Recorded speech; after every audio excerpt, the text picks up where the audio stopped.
udhëzimi dhe devijimi janë në dorë të Allahut subhanahu wa ta'ala. Udhëzimi el-hidaje dhe devijimi el-idlal janë në dorë të Allahut subhanahu wa ta'ala.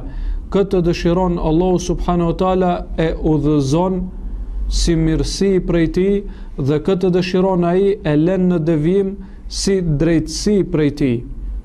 Dhe udhëzimi i Allahut dhe devijimi i tij janë prej kaderit të tij, prej caktimit të tij. Dhe kjo nuk i mohon veprat e robërve. Nuk i mohon veprat e robërve. Thot Allahu subhanahu wa ta'ala: "Falamma zagu azaga Allahu kulubahum." Thot Allahu subhanahu wa ta'ala për Benu Israilet, për Jahudit: "Falamma zagu azaga Allahu kulubahum." Kur ata devijuan me veprat e tyre, Allahu ua devijoi zemrat. Dhe thot Allahu subhanahu wa ta'ala në hadith qudsi: "Ya ibadi kullukum dalun illa man hadaytuh fastahduni ahdikum." Allahu subhanahu wa ta'ala thot në hadith qudsi: "O ju robrit e mi, të gjithë ju jeni në devijim posa atij që e kam udhëzuar unë. Andaj kërkojeni udhëzimin prej meje, lypeni udhëzimin prej meje, unë do t'ju udhëzoj." Pra, udhëzimi i Allahut subhanahu wa ta'ala qenë ka mirësi prej tij. Dhe duhet që të kërkohet,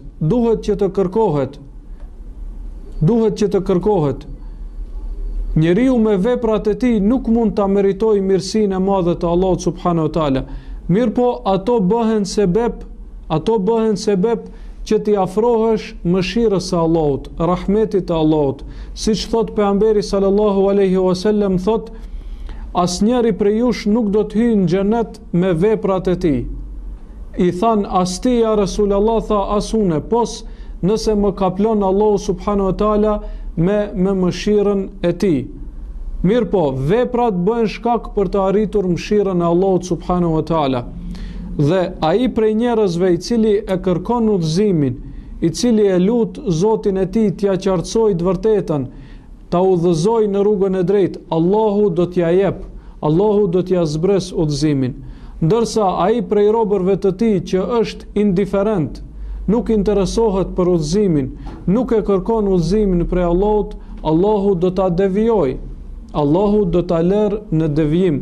Siç tham se Allahu i lartësuar në hadith qudsi thot: "Ja ibadi, o ju robrit e mi, kullukum dalun, të gjithë ju jeni të devijuar, illa men hedejtuh, pos ati që unë kam udhëzuar. Fastahduni ahdikum." Andaj kërkojeni ju udhëzimin prej meje në mënyrë që unë t'ju udhëzoj juve. Kështu thot Allah subhanahu wa ta'ala. Na urdhëron që t'i kërkojmë, t'a lutim atë për udhëzim. Na urdhëron urdhër prej Allahut subhanahu wa ta'ala. Dhe duhet t'a dim se sado që të mundohet njeriu, sado që të mundohet me mundin e vet, nuk mund të arrijë udhëzimin pos prej Allahut subhanahu wa ta'ala. Andaj udhëzimi duhet kërkohet vetëm prej tij i lartësuar qoftë.